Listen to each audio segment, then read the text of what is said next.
Hello and welcome. We are going to be writing a 7-sentence story version of Nathaniel Hawthorne's story, The Antique Ring. So why would we retell a story? I mean, Hawthorne wrote a great story. Why would we try to retell it? Well, when we're trying to learn story structure, it's a great idea to retell something that you are familiar with or that you could be familiar with. So you don't have to generate your own ideas, but you can start to understand the story arc. And then you can take that knowledge and apply it to your own stories. Whether you're writing stories because you enjoy writing fiction, or whether you need to tell a story in your marketing or in business, this is the framework that can help you get your head around the story arc. So without further ado, we are going to dive right in. The goal is to do a 7-sentence story, start to finish, 30 minutes. Let's go. I am going to share my screen so that you can see what is happening.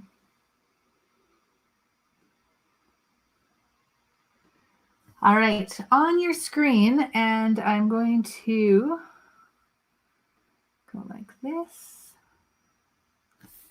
There we go. Actually, maybe I'll do it a full screen so you can see.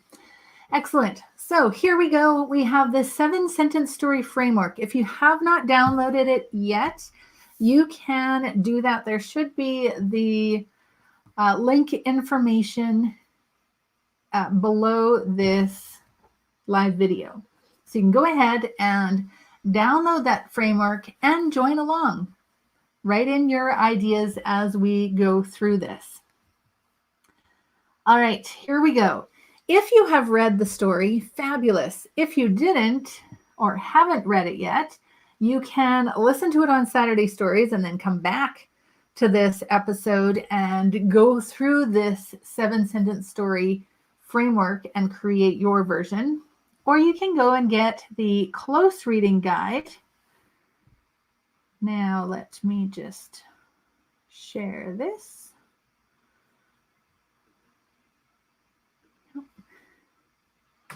It should be sharing. Let's just go like this. There we go. So you'll see the close reading guide here, and you can download this. It'll tell you what to look for when you read it for the first time or listen to it. There's some comprehension questions, and there's also things to do for a third read. And then you have the full story. Now I noticed that on the screen, it might be taking some time to respond. So in this story, the premise is that Edward wants Clara to marry him. So he proposes, and he's got this beautiful ring, and she says, well, perhaps, but I need to know the story behind the ring first. And I would like you to tell me that story, and then I will consider the proposal. Well, for Edward, this is okay because he is a wordsmith. He writes lots of stuff, and he comes up with a legend. But we're going to dive in and see what we need for our 7-sentence story.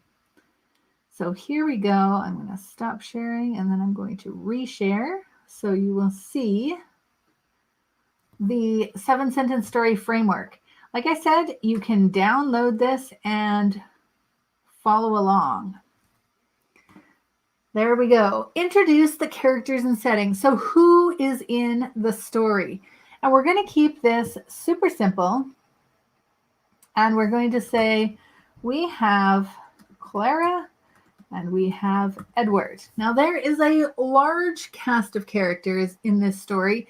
As Edward creates this legend, there's also Clara's friends.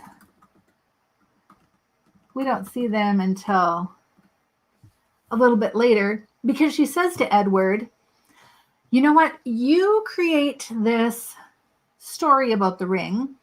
I'm going to tell my friends They're going to come over. We're going to have a little party. You're going to tell the story, and they're going to help me judge whether this story is worthy of this proposal. No pressure. So we have Clara's friends, and then we have the characters in the legend. Now, where does this story take place? If we go back to the story, what does it tell us? Not very much, other than, let's see here, now such a task, he was a gentleman, he's in town. It doesn't seem like the setting is super important to the story. I'm not going to worry about it right now. Here we go. So what do we need for our second sentence? I should say what we're going to do is we go through and we create, we do some pre-writing. So we jot down the main points that we want to include in each sentence before we start writing. Do this. It will take the pressure off. So first we just have to come up with, here's some ideas about what we might like to write about. And you'll see how writing is a little bit of an organic process. We might jump back and forth a bit. So now we have something needs to happen. We need to have an inciting incident, something that if it did not happen, we wouldn't have a story. So in this case, I'm going to suggest, well, there's two possibilities. Let's see what we think. First of all, if Edward had not proposed to Clara, we wouldn't have a story. We wouldn't have the legend. We wouldn't have anything. So that we could say is the inciting incident. But we wouldn't have the legend if Clara hadn't asked Edward for a story about the ring. So let's see here. What do we want to put? But if Edward hadn't proposed, then Clara wouldn't have asked for the story. So the real thing that got the story rolling is the proposal. Edward proposes to Clara. All right.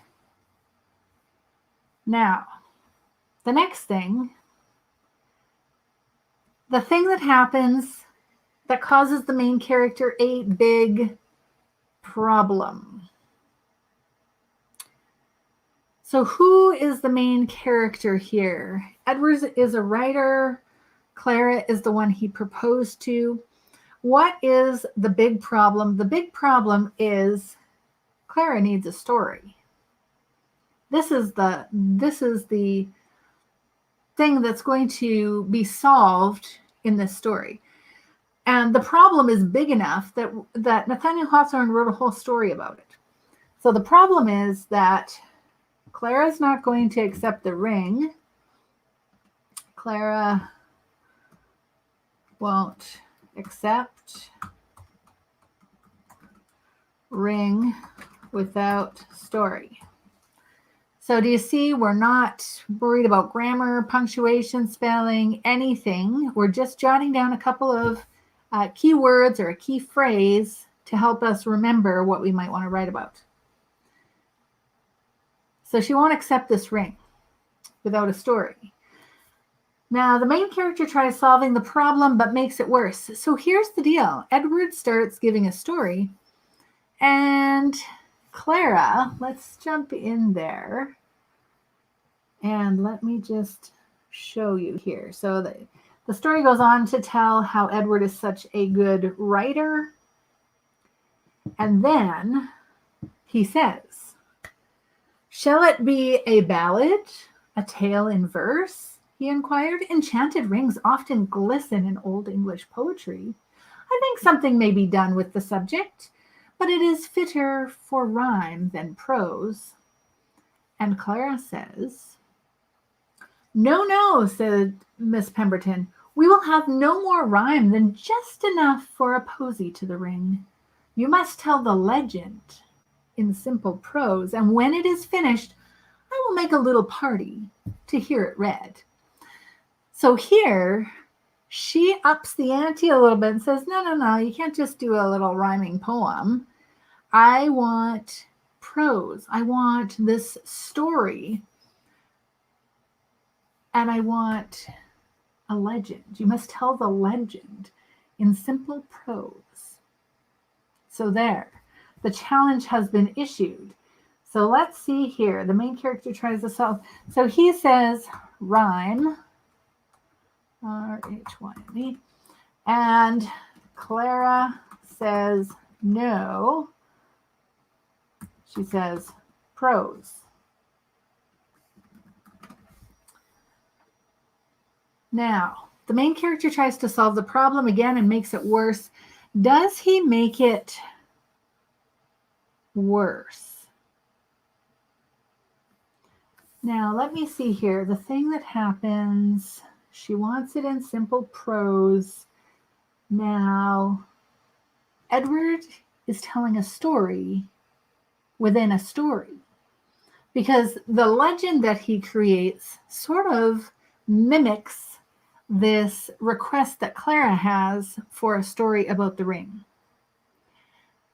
And in the story, the Countess is not pleased with the legend. So here we go. Edward is creating this somewhat complex story, creates a story within a story.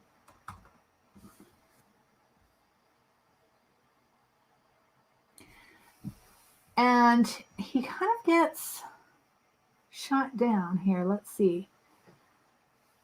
Edward is writing, and the Countess. My dear lord, observed the Countess, there is surely some matter of great movement, whereas the ring is connected, since it so absorbs your mind, a token, it may be, of some fair lady's love.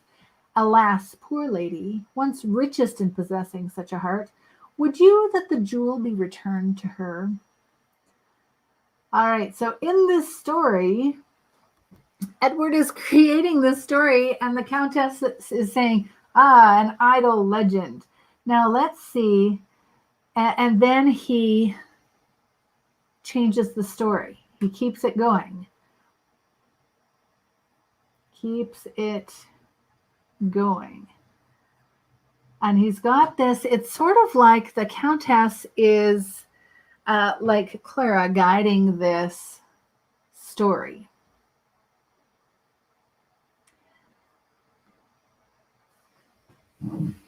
And then he gets released from this prison, and he says, alas, he said he slowly and sadly, letting his head fall upon his hands, I die for the lack of one blessed word. So he's got these characters that are mimicking him and Clara, and the male character in his story is just also going to die if he doesn't have the blessing of the queen.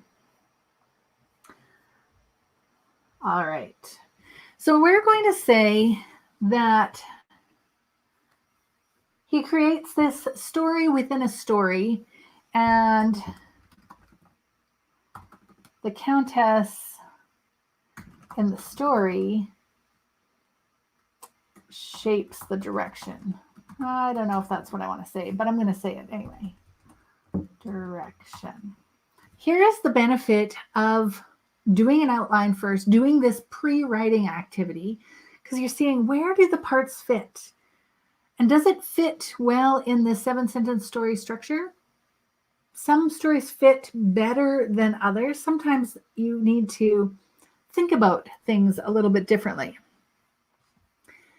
But what happens is Edward can't tell what she's thinking. That is the essence of the story, is Edward is telling this story, and he's using this Countess character to kind of guide him, but he's making some missteps along the way and is guided by the Countess. All right, so now he tries to solve the problem in an unusual way. So how is he finally going to get Clara to say yes and accept his ring? Well, it's a fatal ring. There has been death involved. And throughout the story, it goes through all of these negative things. And at the end, we see the ring purified by an act of charity, which I didn't see that coming when I read it the first time through. So we have ring purified by charity. So the ring ends up in this collection box with a bunch of copper, and the priest who is looking through the collection plate, not expecting to find anything, sees this ring, and then from there, the ring ends up in the store where Edward bought it. So that's fine. This ring is purified by charity, but Clara is still not happy. She wants the symbolism. So here we have Clara wants symbolism. And Edward does give it to her quickly. The concluding sentence shows the character in a new situation as a result of how the problem was solved. So Clara ends up happy with the moral. And if we look at the end of the story, way down at the end of the story, she says, well, that's a pretty tale. Like, all right, I'll take the story. But Edward, your moral does not satisfy me. He must have been ready to throw up his hands and say, oh my goodness, woman, what is your problem? She says, what thought did you embody the ring? Clara, this is too bad, replied Edward with a half-reproachful smile.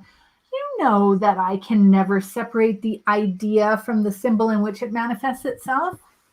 However, we may suppose the gem to be the human heart and the evil spirit to be falsehood. So these are things that he had in his legend. Which one, in guise or another, is the fiend that causes all the sorrow and trouble in the world? I beseech you to let this suffice. Like, woman, take the ring already. Finally, Clara says, it shall, said Clara kindly. So she's not mean. She's being kind. And believe me, whatever the world may say of the story, I prize it far above the diamond which enkindled your imagination. So at the end, the story was the real prize. So here, let's look at our 7-sentence story structure. And we have Clara finally accepts ring. That's really, in essence, what happens at the end. So now we need to go back and let's create a sentence for each of those things. It's fine to jot down a few ideas, and it's a long story. So how do you condense it? We're not even going to get into all the ins and outs in that legend.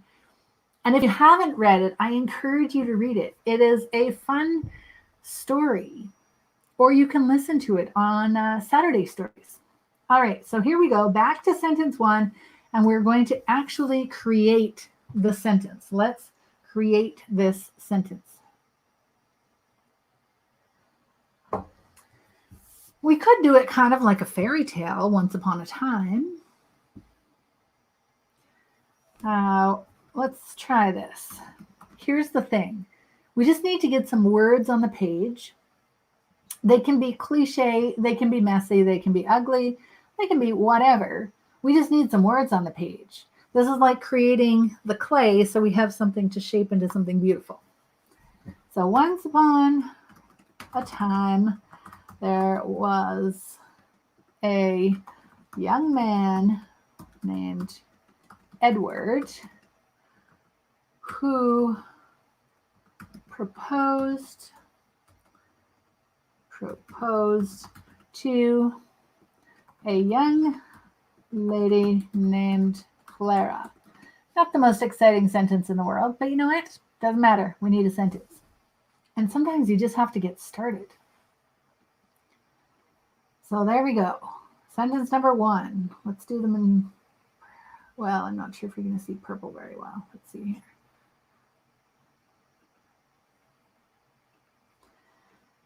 Sentence number 2. Something happens. Oh, here we have Edward proposed to Clara. We put that in our first sentence. So let's go back up here and let's say a young man named Edward who loved a girl named, I'm not sure if this is going to work. Let's see. Named Clara. I want to say something about the fact that,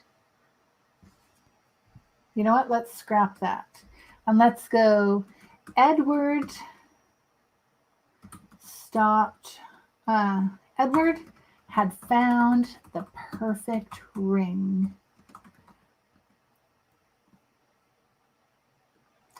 When Edward had been browsing, let's try this, browsing in the jewelry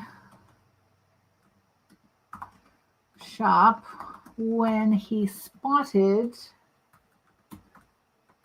the perfect ring for Clara. Let's try that. It's okay to ditch ideas. I'm going to get rid of that once upon a time. But you know what? It got the ideas flowing and it helped us move to the next thing. So there we go. And do you see how the pre-writing keeps us on track? Edward had been browsing in the jewelry shop when he spotted,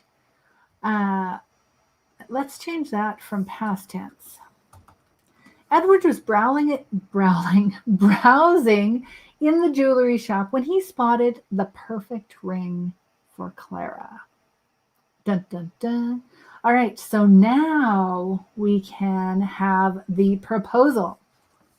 And in the proposal, we are going to say he arranged to meet and proudly presented her with the beautiful ring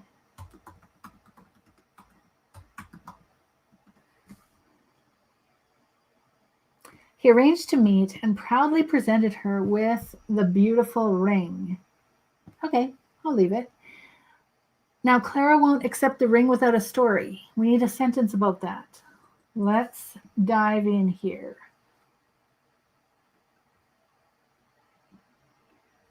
So here we have Clara loved the ring, which she did, but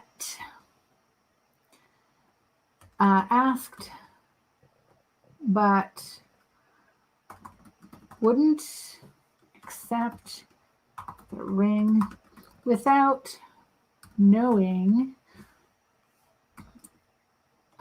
its history. Now, I know we want to say something about that she wanted a story, but I might save that for the next sentence.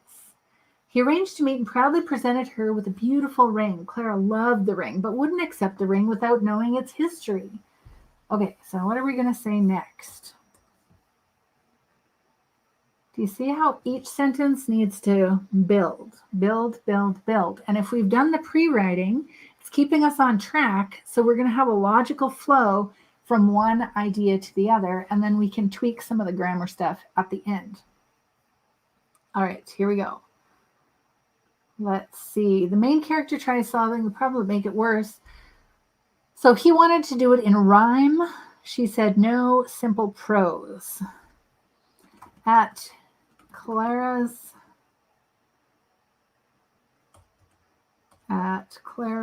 request, Edward suggested a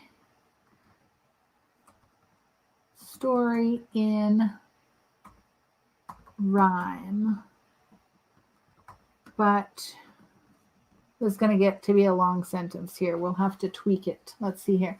At Clara's request, Edward suggested, you know what? We don't need this at Clara's request because we already said, so we can take that out. Edward suggested a story in rhyme, but Clara,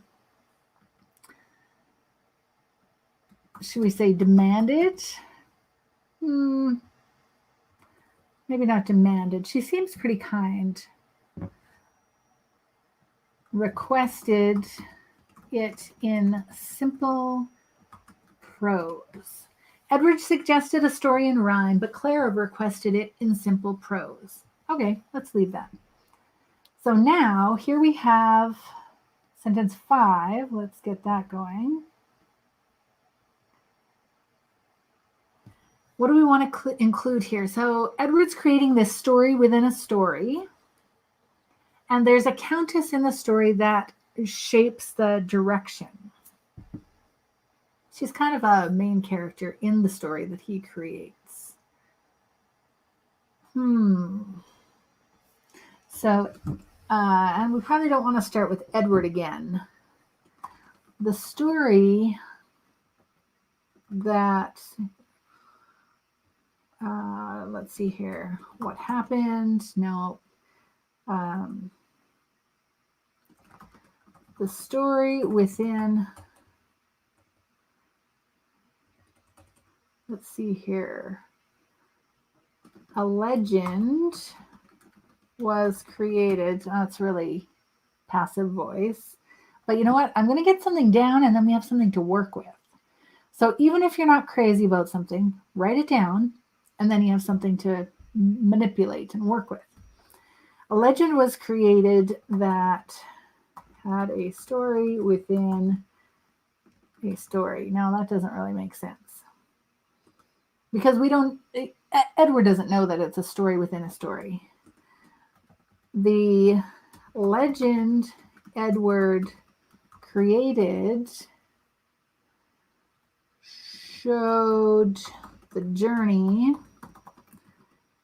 of the ring through its good and bad history. I don't really love that. What do I really want to say? And this is a question you can ask yourself often. What do I really want to say? What am I trying to say? Well, and then say it to yourself. So what I'm trying to say is that Edward showed the whole journey of the ring through relationships that were good or bad, good and bad.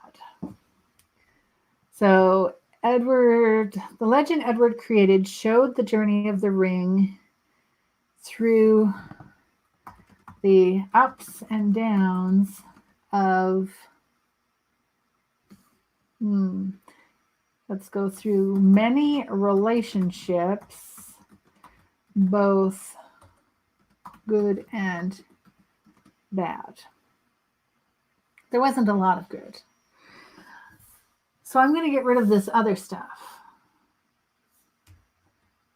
And if when we put it together, we want to tweak that, we can. But we're going to keep moving forward. Here we go. Finally, we have the ring being purified by charity. This is important.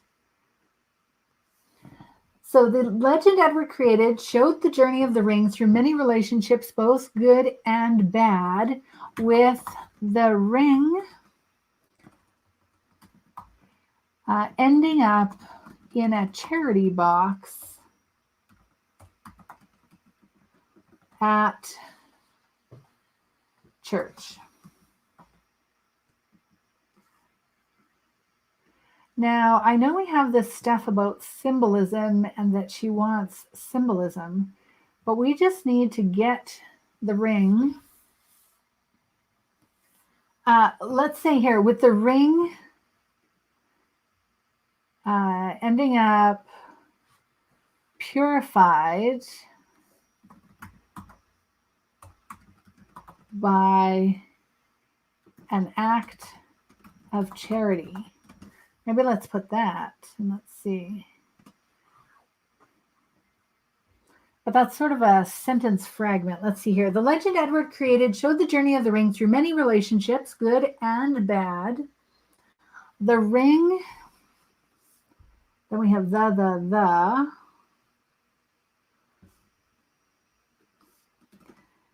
A church deacon. I think he was a deacon. Let's see here.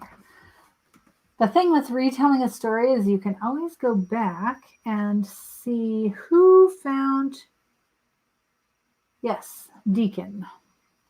Okay, so it is a deacon, so I can confirm that. A church deacon found the ring in the collection box.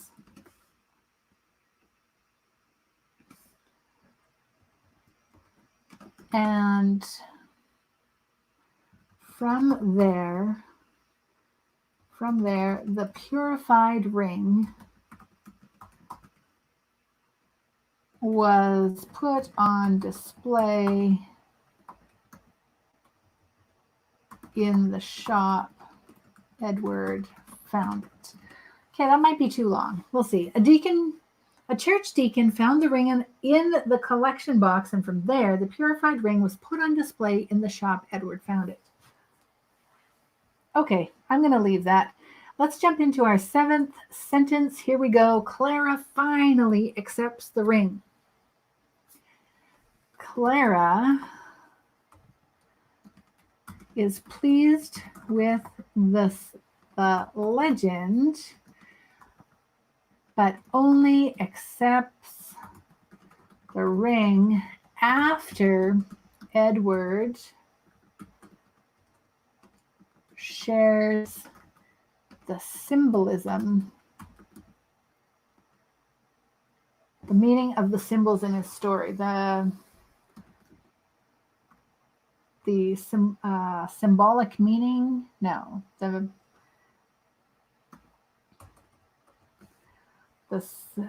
symbolism in his story. Maybe that's kind of weak. We're going to leave it.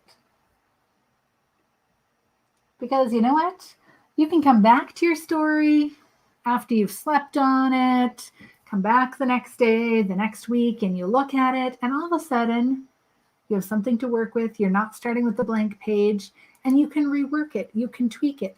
You could even take this story idea, change the characters, and create your own short story. That is the fun of retelling. All right, so now here comes the fun part. We are going to bring all of our sentences down here, and let's see what we ended up with. Is it cohesive? This is kind of a little bit like an unveiling. Let's see, how did we do? How did we do?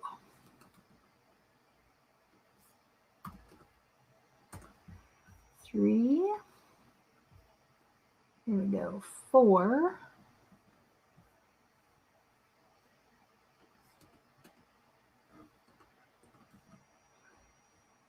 5. I think this is going to work out. We have it come full circle by ending up back in the jewelry store, which in this case might work because it's sort of this story within a story thing. What do we have here? 1, 2, 3, 4, 5, 6. And what I'm looking for is, do I have a variety of sentence lengths? make sure my sentences don't all start with the same word. That will immediately make it more interesting. And here we go. All right, here we go. Our 7-sentence version of Nathaniel Hawthorne's The Antique Ring. Edward was browsing in the jewelry shop when he spotted the perfect ring for Clara. He arranged to meet and proudly presented her with the beautiful ring. Clara loved the ring, but wouldn't accept it without knowing its history. Edward suggested a story in rhyme, but Clara requested it in simple prose. The legend Edward created showed the journey of the ring through many relationships, both good and bad. A church deacon found the ring in the collection box, and from there, the purified ring was put on display in the shop Edward found it. Clara was pleased with the legend, but only accepted the ring after Edward shared the symbolism in his story. Not so bad. We could make a few tweaks here or there, but we want to do that start to finish 30 minutes. There you go. I encourage you, download the 7-sentence story framework and give it a try. See what you can come up with. Until next time, keep reading and writing.